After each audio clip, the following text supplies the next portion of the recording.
எது நமக்கு நிரம்ப பிடிக்கிறதோ அதை செய்து கொண்டு அதில் சம்பாதித்துக் கொள்ளுதல், அதில் மேலே வருதல். எவ்வளவு பெரிய மேனேஜ்மெண்ட் தெரியுமா? நமக்கு பல விஷயங்கள் எது தெரியல. நான் இதுவரைக்கும் சொல்ற வீட்டுல போய் இன்னைக்கு 2வது முறையாக நீ யோசி, உண்மையில் உனக்கு ஆர்வம் இருக்கின்ற துறை எது என்று யோசி. Give time for that. அதை கண்டெடு, அதை கண்டுபிடி. உனக்குள் தான் அது இருக்கிறது, ஏதோ ஒன்று இருக்கிறது. அதில் நீ கேளிக்கையாக மட்டுமே அதை பயன்படுத்தி கொண்டிருக்கிறாய். தோனிக்கும் உனக்கும் இருக்கிற வித்தியாசமே அவ்வளவுதான். தோனி விளையாடுறா, நீ பாக்குற, நீயும் விளையாடலாம். தோனி சம்பாதிக்கிறான், நீ திட்டு வாங்குற.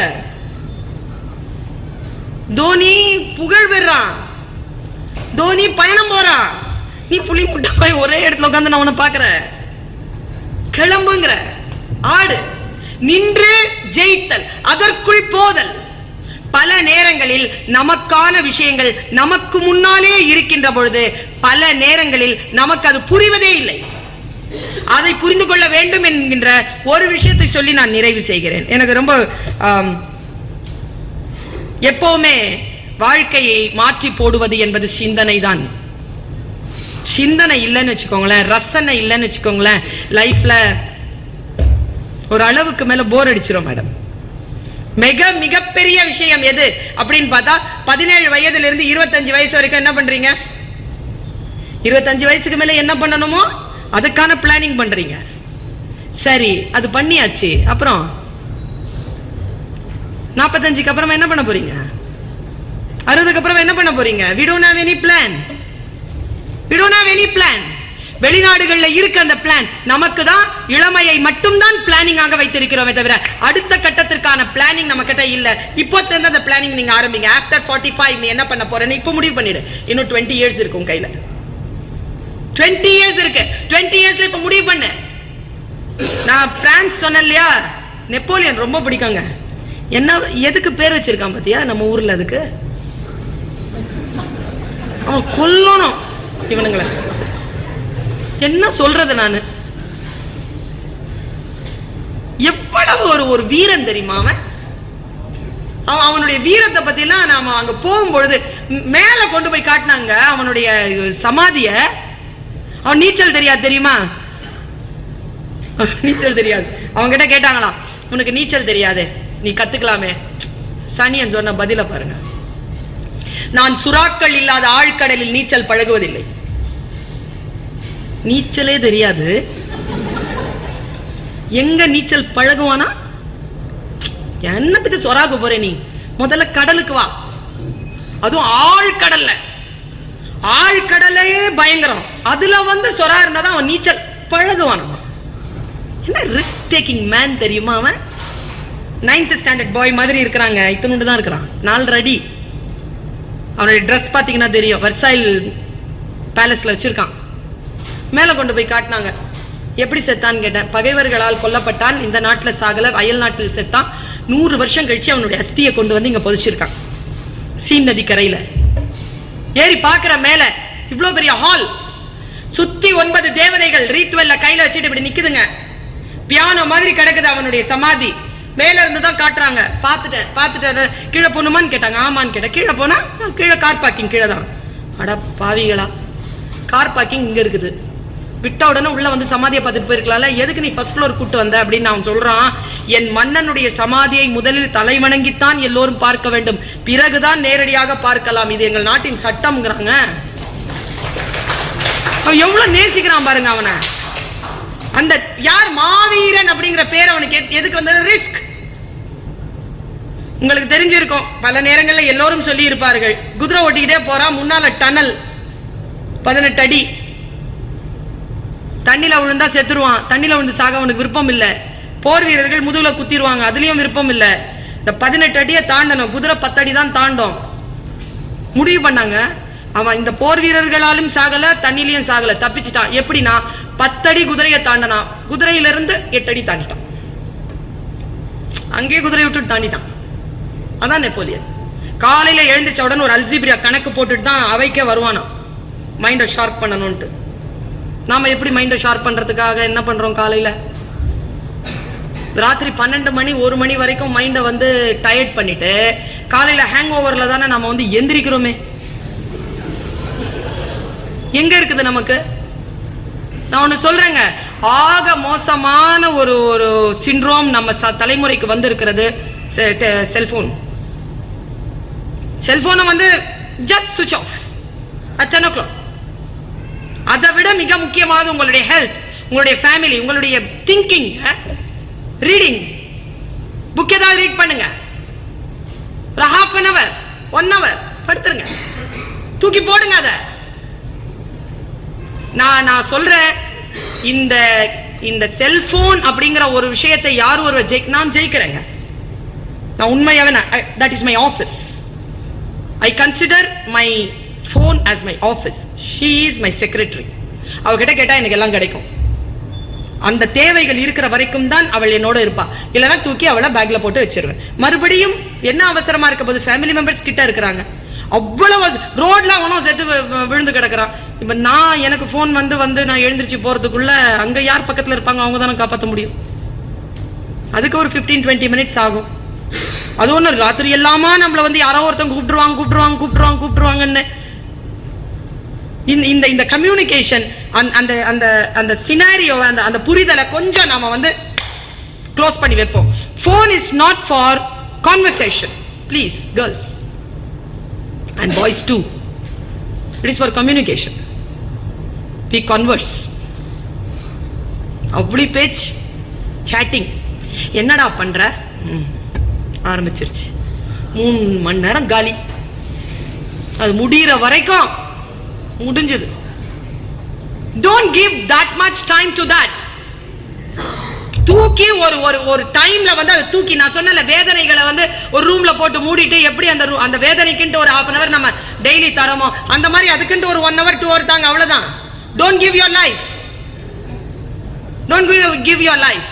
நான் வந்து அதுக்கு லைஃப்க்கு நான் கொடுத்திருந்தேனா, இதோ எனக்கு 42 வயசு, இப்போ 29 நாடுகளுக்கு மேல போயிருக்கேன், பல்லாயிரக்கணக்கான நூல்களை வாசித்திருக்கிறேன், காலேஜ்ல வேலை செய்யறேன், ஒலிவியம் படைப்பகம்னு ஒரு ஆபீஸ் நடத்துறேன், ஃபேமிலியை பாத்துக்கிறேன். அதுக்குள்ளேயே இருந்தா எப்படி முடியும்? உங்களோடு பேசுவதற்கு முன்னால் நான் 4 மணி நேரம் இல்லைன்னா 5 மணி நேரமாவது படித்திருக்க வேண்டும், இல்லைன்னா என்னால பேச முடியாது. எனக்கு அந்த அந்த ஆசைகள் இருந்தால் என்னால் அடுத்த கட்டத்துக்கு வளர முடியாது. இந்த வயதில் ஒரு பெண்ணாக இருந்து இவ்வளவு விஷயங்கள் சாதிக்க முடியாதுங்க. உங்களுடைய நேரத்தை யார் திருடுகிறார்களோ, உங்களுடைய கேளிக்கை மனதை யார் செலுத்துகிறார்களோ, அதற்கு நோ சொல்லி பழகுங்கள், அதுக்கு தூக்கி போட்டு பழகுங்கள். அப்பொழுதுதான் உங்களால் சில விஷயங்கள் சாத்தியமாகும். இந்த ஃப்ரெண்ட்ஸ் அப்படிங்கிற ஒரு விஷயம் இருக்குல்ல, அது ரொம்ப முக்கியங்க.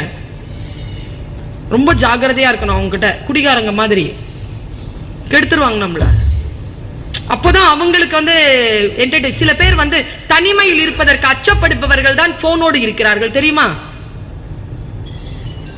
அந்த பெனன்ஸ் சொல்றோம்ல ஆங்கிலத்துல, தவம்னு பேருங்க தமிழ்ல.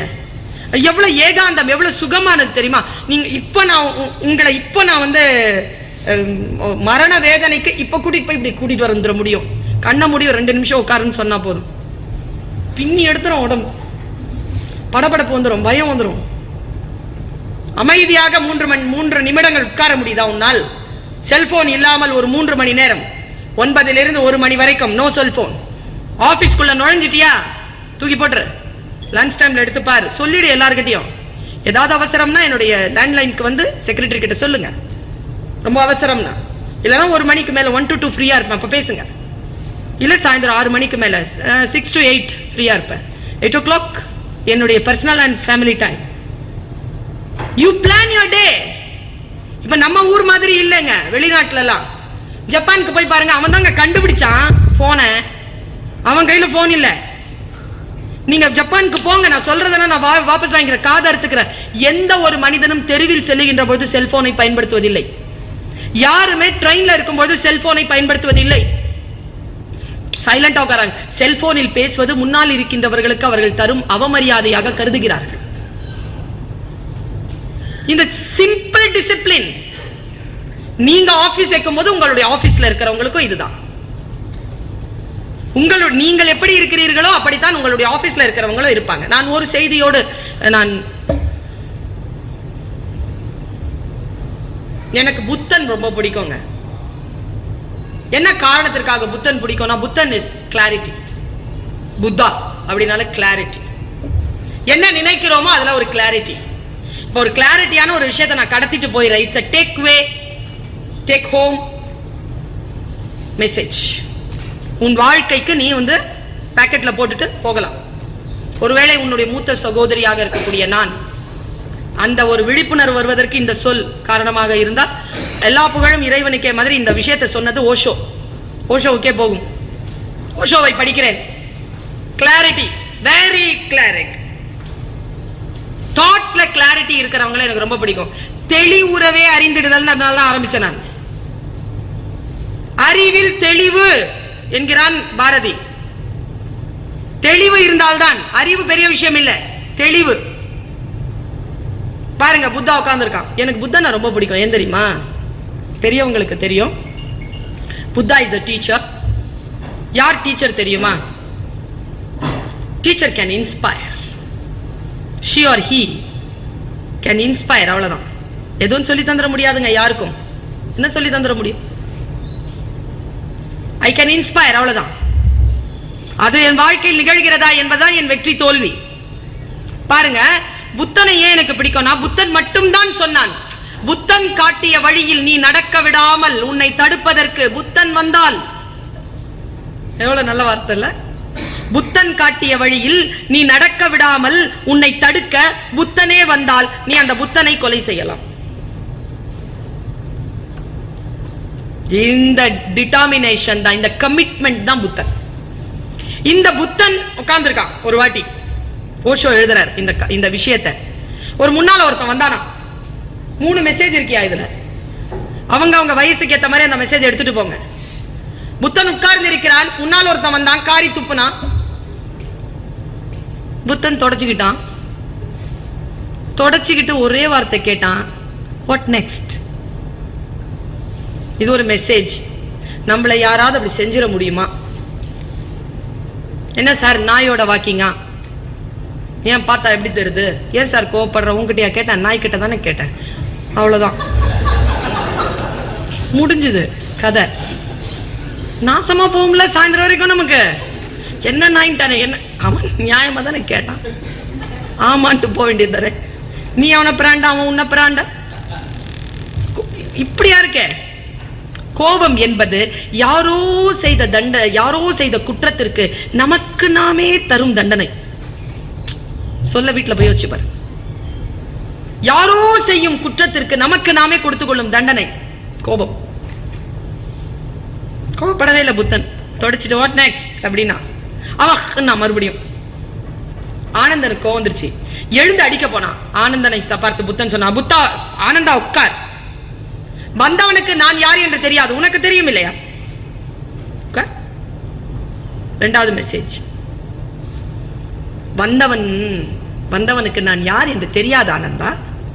அவன் துப்பியது என் மீது அல்ல, அவனுக்கு எதிராக நான் ஏதோ ஒரு கருத்தை சொல்லி இருக்கிறேன். அவன் நம்பிக்கைக்கு எதிராக நான் ஏதோ அவனை காயப்படுத்தி இருக்கிறேன்.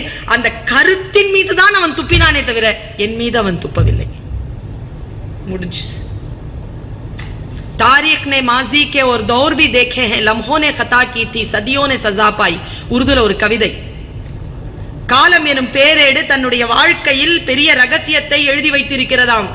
அந்த ரகசியம் இதுதானாம், வினாடிகள் தான் தவறிழைக்கின்றன, தண்டனையோ யுகங்களுக்கு கிடைக்கிறது. வினாடிகளை யார் ஒருவர் கையகப்படுத்திக் கொள்கிறார்களோ அவர்கள் யுகங்களை ஜெயிக்கிறார்கள். புத்தன் வினாடிகளை கையகப்படுத்தினான், கோபப்படாமல் நின்றான். என் கருத்தின் மீது தானே உனக்கு கோபம், என் மீது என்ன? ஏன் அட்மினிஸ்ட்ரேஷன்ல பிரின்சிபல் கூப்பிட்டு திட்டாரு, என்ன சொல்லிட்டார்? என்ன உன்ன சொல்லலப்பா, நீ ஏதோ சொல்லி இருக்கிற, அத சொன்னாரு. அதை புரிஞ்சுக்கிட்டுனா எதுக்கு இவரை விட்டுட்டு போவானே? நான் எங்க காலேஜை விட்டு 17 வருஷமா போலியே, அங்கே தானே கிடக்கிறேன். எனக்கு தெரியுமே என் மீது யாருக்கும் கோபம் இல்லை. அப்படி யாரேனும் கோபப்பட்டால் அது நான் ஏதோ கருத்தியல் ரீதியாக ஏதோ செய்திருக்கிறேன், அது அவர்களுக்கு பிடிக்கவில்லை, அதான் காரணம் என்பதில் நான் தெளிவாக இருக்கிறேன். அப்படி என்றால் எனக்கும் மேனேஜ்மெண்ட்க்கும் நடுவில் எந்த கிளாஷும் வராது, எனக்கும் என் குடும்பத்துக்கும் நடுவில் எந்த கிளாஷும் வராது. இவ்வளவுதானே. என் அண்ணன் பேசுறான் என்கிட்ட, ஏய் குடும்பத்துல இப்படி எல்லாம் வாய்ஸ் உயர்த்தி பேசாத, ஏன் இதெல்லாம் மேடையில் வச்சுக்கோ. மேடையில் நான் அநியாயமா பேசுறேன், இப்படி பேசுற நீ அப்படின்னு அண்ணனோட 3 நாள் பேச மாட்டேன். எங்க வீட்டுல என்ன தெரியுமா சொல்வாரு, ஏன் இப்படி அநியாயமா பேசுறீங்க? மேடையில் எவ்வளவு நல்லா பேசுறீங்க, அதே மாதிரி வீட்டுல பேசலாம்ல. முடிஞ்சுதா? ஐயோ, மேடையில நல்லா பேசிட்டு வீட்டுல நான் அநியாயம் பேசலாமா? எப்படி என்ன ஹேண்டில் பண்றாங்க? கருத்துதான் பிரச்சனையை தவிர நான் என் அண்ணனுக்கு நானா பிரச்சனை, என் வீட்டுக்காருக்கு நானா பிரச்சனை இல்லையே. கருத்து தானே பிரச்சனை. அப்பொழுது அதை புரிந்து கொள் என்கிறான் புத்தன். அவனுக்கு என் மீது பிரச்சனை அல்ல, என் கருத்தின் மீது பிரச்சனை. அதன் மீதுதான் அவன் நெச்சில். இதை கேட்டுட்டு போயிட்டு அவன் தூங்கல. புத்தனை சந்தித்தவன் எப்படி தூங்க முடியும்? அடுத்த நாள் வந்தான், காலில் விழுந்து அழுறான். 3வது மெசேஜ், காலில் விழுந்து புத்தா மன்னிச்சிரு புத்தா, மன்னிச்சிரு புத்தான். புத்தன் சொன்னான், நேற்று கூட அவன் ஏதோ சொல்ல வந்தான், அவனுக்கு மொழி துணை புரியவில்லை, அதனால் துப்பினான். இன்றைக்கும் ஏதோ சொல்ல வந்திருக்கிறான், மொழி புரியவில்லை, அதனால் அழுகிறான். சரி நீ போ என்றான் புத்தன். நான் ஆடி போன ஒரு விஷயம், ஃபர்ஸ்ட் செகண்ட் எல்லாம் இமோஷனல் இன்டெலிஜென்ஸுங்க, அதெல்லாம் நாங்க பண்ணிக்கிறோம். பெண்களுக்கு அது இயல்பு. ரப்பர் மரத்திற்கு ரணங்கள் புதிதில்லை, கடந்து போயிடலாம். இதுதாங்க மெசேஜ். அவன் சொன்னா, இது மட்டும் நீங்க தெரிஞ்சுக்கிட்டீங்க பிள்ளைகளா, இந்த 20-25 வயதில் மிகப்பெரிய ஞானம் வந்து சேரும்.